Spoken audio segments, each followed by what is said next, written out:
Have you ever wondered why her silence still echoes louder than her presence ever did?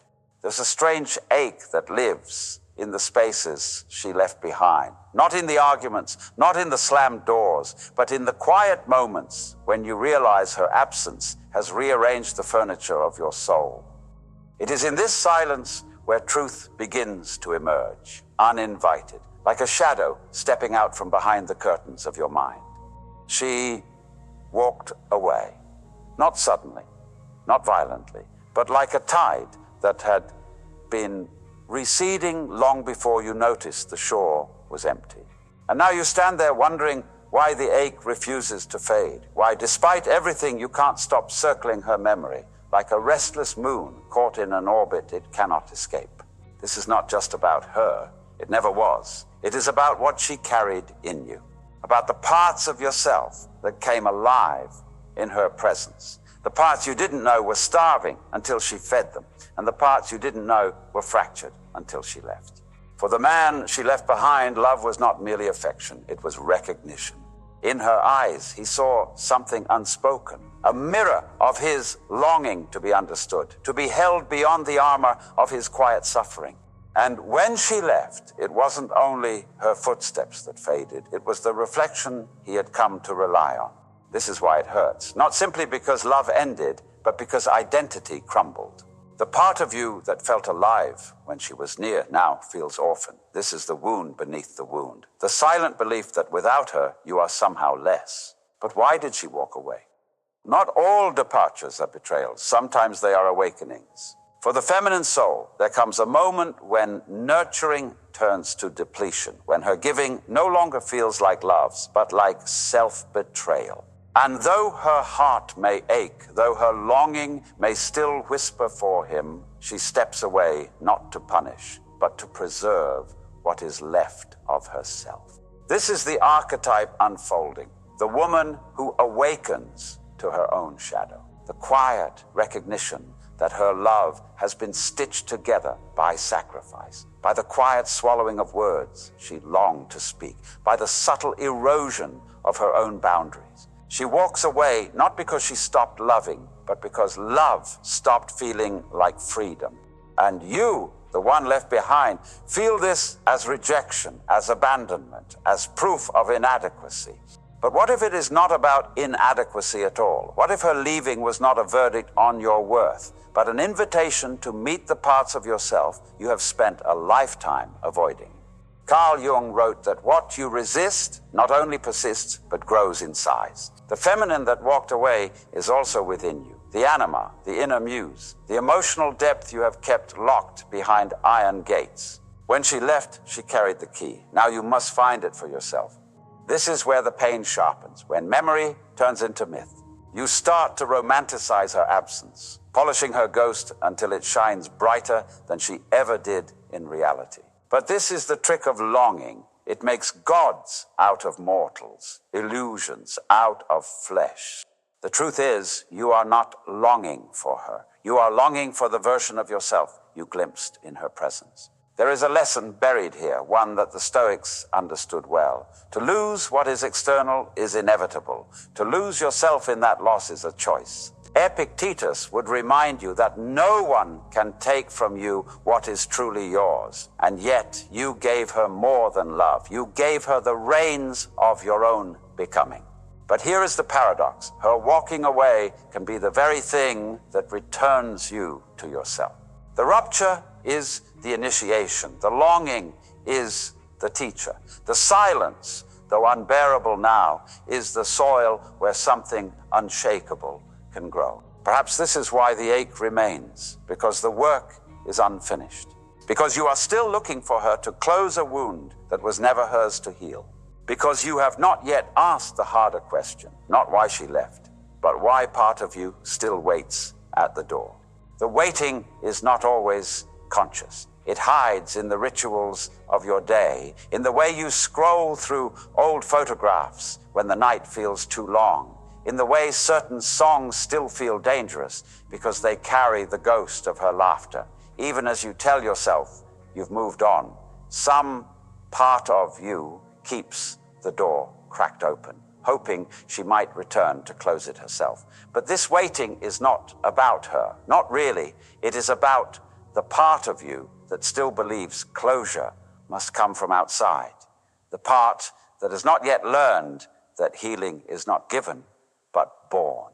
When she walked away, she did not just leave you with loneliness. She left you with an echo, a reflection of everything unexamined inside yourself. The woman you cannot stop thinking about is not merely the woman she was. She is also the projection of your own unmet needs, unhealed wounds, and buried desires.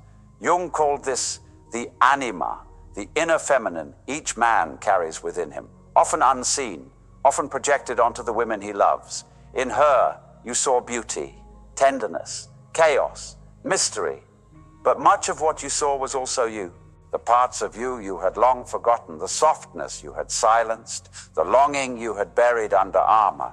You mistook her for the source of those feelings when in truth she was only the mirror. And when the mirror shatters, when she steps back into her own path, you are left staring into emptiness. This is why heartbreak feels like falling, because the reflection collapses and you are forced to face the nakedness of your own soul. There is a cruel mercy in this moment. For the first time, you see yourself without disguise. The pain is raw, unfiltered, almost unbearable, but within it lies the first spark of transformation.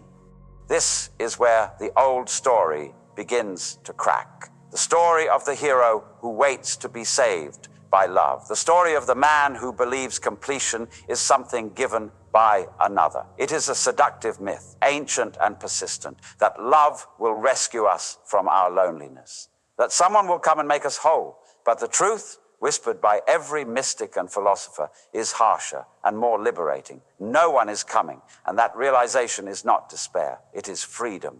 For centuries, the Stoics spoke of amor fati, the love of one's fate, to embrace not just the joy, but the loss, not just the arrival, but the departure, to see the pain not as punishment, but as the shape of your becoming. In this light, her walking away was not a tragedy, but an initiation, an invitation to turn inward, to meet yourself where you have always avoided looking. Still, the mind resists. It clings to what was. It replays every conversation, every small betrayal, every moment where things could have been different. But if only is the language of ghosts.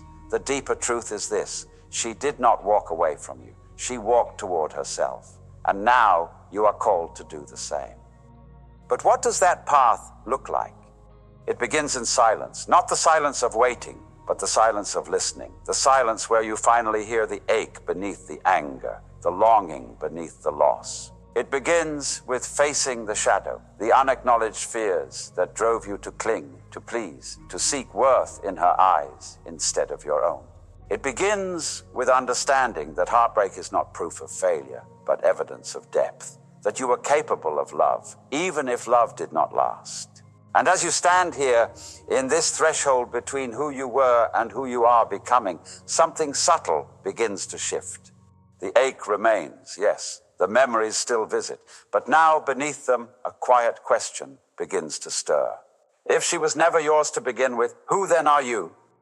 The question lingers like a quiet storm. Who are you when no one is watching? Who are you without her eyes to reflect you back to yourself? For so long, love had been your mirror. The feminine presence, mysterious and soft, drew out parts of you you didn't know existed.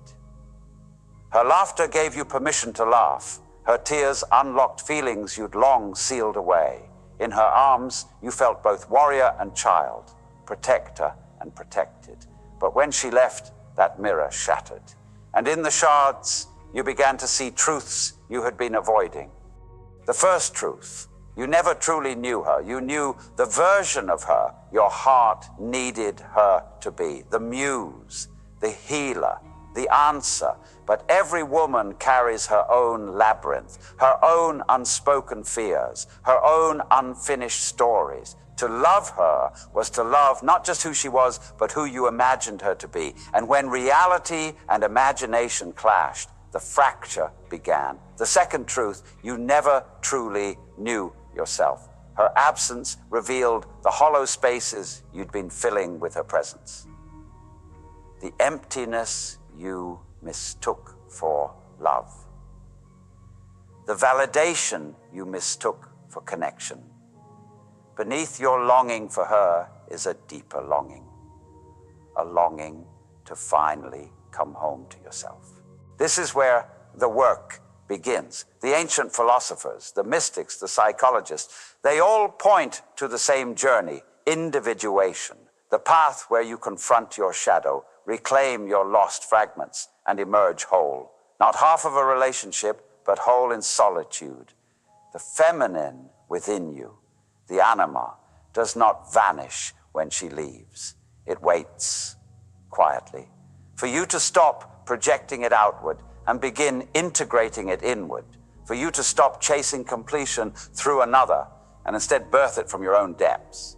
This is not a quick process. It is a descent, a slow walk into the underworld of your psyche. Jung compared it to alchemy. Lead turned to gold through fire and patience. You must sit with the parts of you that feel unworthy, abandoned, unseen. You must ask them what they fear, what they crave, what they still carry from childhood wounds left unhealed. Because heartbreak is rarely about the present. It is an echo of the past. The little boy who felt invisible when his father never looked up.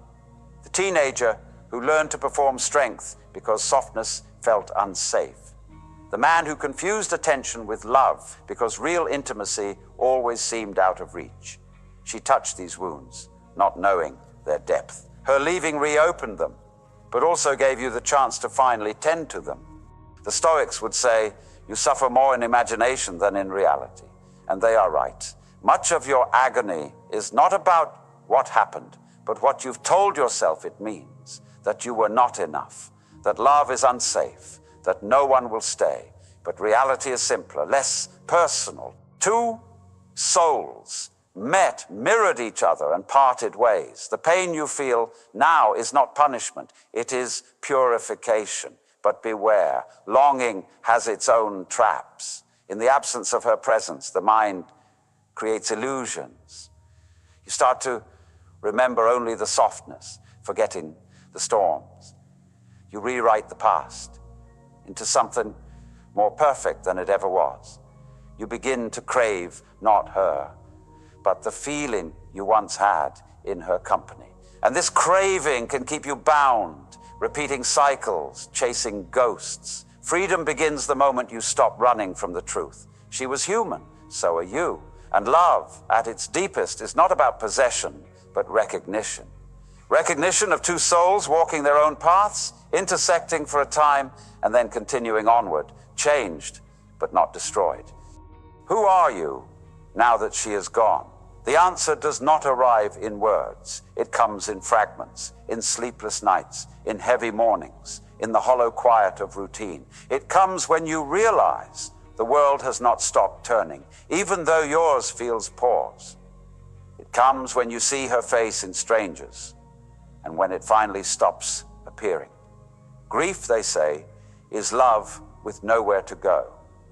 But heartbreak is not just grief. It is a dismantling of identity. The man you were with her no longer exists. Yet the man you are becoming has not yet arrived. You are suspended in a liminal space between who you were and who you will be. This in-between is uncomfortable. The ego despises it. It wants closure, certainty, a clean narrative. It wants someone to blame, something to fix. But the soul knows this is sacred ground. Transformation rarely comes in comfort. It comes in silence, in surrender, in the quiet unraveling of everything you thought you knew about love and yourself. This is the pattern Jung spoke of. The death of the old self before individuation can begin. The psyche resists this death, clinging to old identities, old stories, old projections. But life, indifferent to our attachments, demands we shed what no longer serves us. The woman's departure is not random, it is archetypal. The anima withdrawing so that the man might face his own depths. And here lies the paradox. The very thing you think will destroy you is what will save you. The wound that feels unbearable is the portal through which you will awaken. But awakening is not romantic. It is not sudden clarity or poetic light. It is slow, raw, often brutal. It asks you to face your shadow, the part of you that fears abandonment, that clings to validation, that confuses attachment with love. It asks you to sit with loneliness without trying to escape it, to learn its contours, to see that loneliness, too, has wisdom. Alan Watts once said that to resist pain is to suffer doubly. Pain is inevitable. Suffering is optional. You suffer because you fight the impermanence of life, because you insist that love must stay frozen in time. But love, like everything alive, must breathe. It must grow, change, sometimes leave. To hold it too tightly is to kill it. There is a quiet liberation in accepting this. When you stop demanding permanence, you begin to taste the fleeting beauty of what was. You realize that nothing was ever owed to you, not her presence, not her love, not even her goodbye. And yet for a time, you had it. For a time, you were allowed to stand in the light of another soul. This gratitude does not erase the pain. It softens it. It transforms longing into reverence. It lets you bless what ended instead of cursing it for not lasting. And from that blessing, something unexpected emerges. The slow rebirth of self-respect. The realization that you were never broken, only unfinished. That love did not complete you. It revealed where you were still incomplete within yourself. That what you sought in her eyes was always waiting, quietly, in your own reflection. This is not about becoming numb. It is about becoming whole, about learning to love without losing yourself, to hold the feminine within and without with reverence, not desperation, to cherish beauty without demanding its stay. There will come a day, perhaps sooner than you think, when the ache softens into memory, when you no longer look for her in every passing face, when her name no longer feels like an open wound, but a chapter closed with quiet grace. On that day, you will understand she did not walk away to hurt you. She walked away to awaken you, to lead you unknowingly towards the deeper love you were always meant to find. The love that begins and ends with yourself. The awakening begins quietly, not as a grand revelation, but as a subtle shift, the way sunlight softens a darkened room. One morning you rise and the weight feels slightly lighter. The silence no longer feels like punishment, but possibility.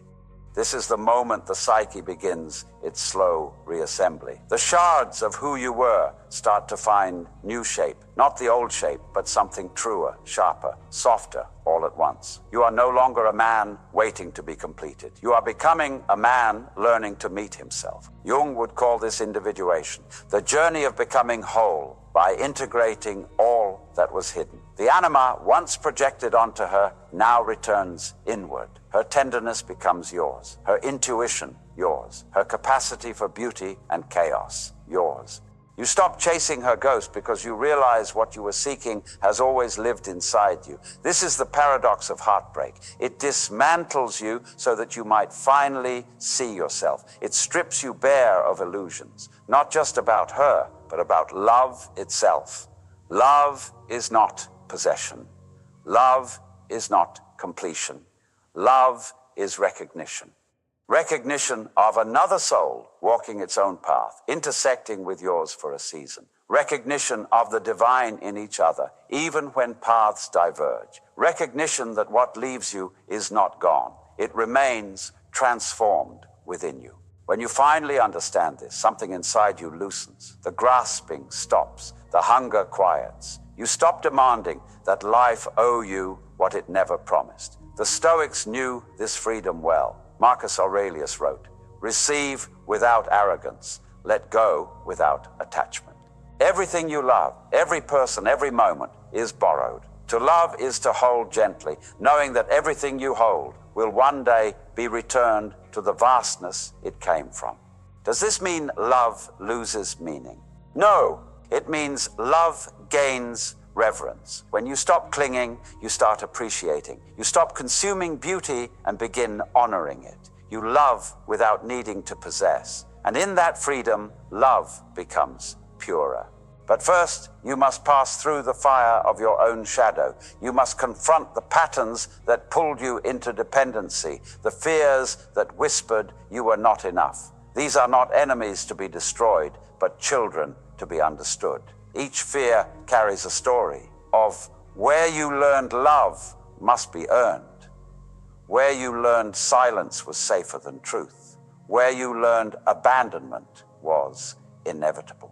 To heal is to listen, to sit with these inner voices and perhaps for the first time offer them what no one ever did, understanding. And as you do, you notice something strange. The woman you once could not stop thinking about begins to lose her sharpness. She no longer appears as savior or villain, muse or wound. She becomes human, flawed, beautiful, imperfect, like you. Forgiveness begins here. Not forgiveness in the sense of excusing, but in releasing. You let her be human. You let yourself be human. You stop holding either of you hostage to what could have been. And in that release, a different kind of love emerges. Not the love that clings, but the love that blesses. A love that whispers, "Thank you for what you gave, for what you took, for what you awakened in me." Because you see it now, she was never yours to keep. She was a mirror, a teacher, a threshold. And while you may never speak again, her presence altered you. She led you unknowingly to the deepest meeting of all, the meeting with yourself. This is where loss turns to liberation, where longing turns to stillness, where the love you were seeking from another begins to flow from within. And when this happens, the question that haunted you, "Why can't you let her go?" dissolves. For the truth is, you were never holding on to her. You were holding on to the part of yourself you had forgotten. And now, at last, you have found it. What happens when you no longer chase? The world softens. You begin to notice details you once overlooked. The way the wind hums against the trees, the texture of light on a quiet street, the subtle peace in solitude. For the first time, you are no longer living through the eyes of another. Life begins to unfold on its own terms, not as a performance for love, but as an offering to existence itself. This is what Jung meant by individuation, the return to the self after dissolving the illusions of the ego. You are no longer bound by the narrative of her or us. The drama that once consumed you feels smaller, almost distant, as if belonging to another life. The paradox is that in losing her, you find something far greater, the root of your own being. The feminine you projected outward is no longer an external longing, but an inner sanctuary, the soft, intuitive force guiding your steps. The masculine within you learns not just to protect, but to nurture. The war between your inner parts quiets. Integration begins. But this piece does not erase memory. The heart still remembers her smile, the echo of her voice, the way her absence once hollowed you out. The difference now is that memory no longer wounds. It simply is, part of the tapestry that shaped you, a chapter, not the whole story. Alan Watts once described this as the dance of life, the interplay of coming and going, holding and releasing. You begin to see that love's impermanence is not a flaw, but its very beauty. If love were guaranteed, it would lose its sanctity. It is precious precisely because it can vanish. The Stoics echoed this truth. Memento mori. Remember that everything you cherish is temporary, not to grieve it, but to honor it more deeply while it's here, to love without clinging, to let beauty pass through you without trying to cage it. This is where masculine awakening occurs, not in dominance or stoic numbness, but in reverent presence, in the courage to feel fully without collapsing into dependence, in the strength to stand alone without closing the heart. And so, when you think of her now, something different stirs, gratitude, not for the loss, but for the revelation it carried. She mirrored your forgotten depths. She cracked you open in ways comfort never could. She forced you to meet yourself, and in doing so, she left you with a gift no one can take away.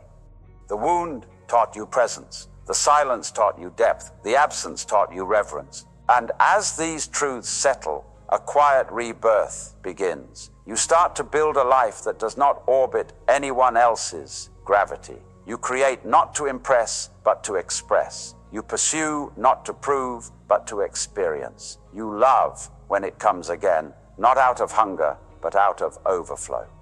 You are no longer the man waiting by the door. You are the man walking forward. This is the essence of individuation. The realization that love cannot complete you because you were never incomplete. The feminine, whether found in a woman or within yourself, is not something to possess but to honor. And when she leaves, as all things eventually do, you bless her path and continue your own. Because love's purpose is not permanence. Its purpose is transformation. And when the transformation is complete, you finally understand she did not walk away to punish you. She walked away to return you to yourself. What once felt like loss now breathes like liberation.